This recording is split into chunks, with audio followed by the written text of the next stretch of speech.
I'd like to take a few moments of historical reconnaissance to look at some events that took place in the early period of church history.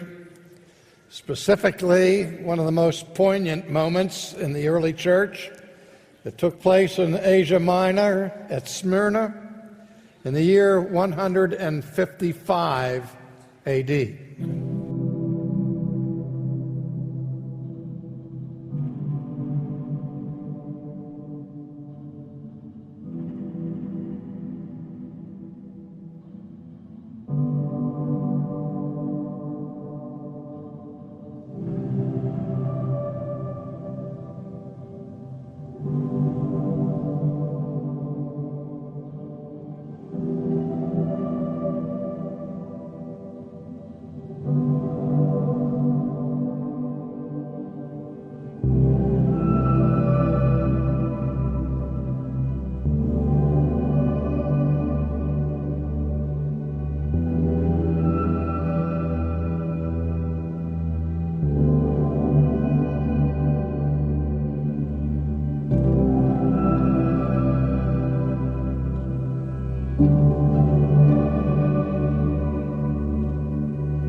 To the angel of the church in Smyrna, write, "These are the words of him who is the first and the last, who died and came to life again. I know your afflictions and your poverty, yet you are rich. I know about the slander of those who say they are Jews and are not, but are a synagogue of Satan. Do not be afraid of what you are about to suffer. I tell you, the devil will put some of you in prison to test you, and you will suffer persecution for 10 days. Be faithful, even to the point of death, and I will give you life as your victor's crown. Whoever has ears, let them hear what the Spirit says to the churches. The one who is victorious will not be hurt at all by the second death."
The testimony is that when they ignited the fire at the stake, the flames were blown by a strong wind in such a way as they swelled up around Polycarp, but didn't touch him, didn't burn or singe even a hair on his head.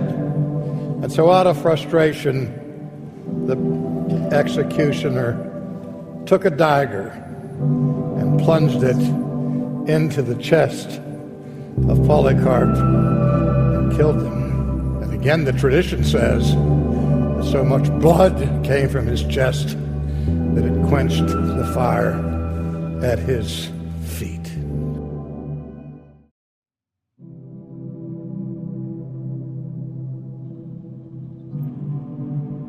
You do not give your godly one up to see the pit. nor let your Holy One see destruction. You show me the path of life. In your presence is fullness of joy. At your right hand are pleasures forevermore. That's what's on the other side of this thing called dying. Pleasures forevermore. There's nobody in this room who could offer me anything better. In fact, there's no one in this room or in this world who can even conceive of anything better than fullness of joy and pleasures at his right hand forever.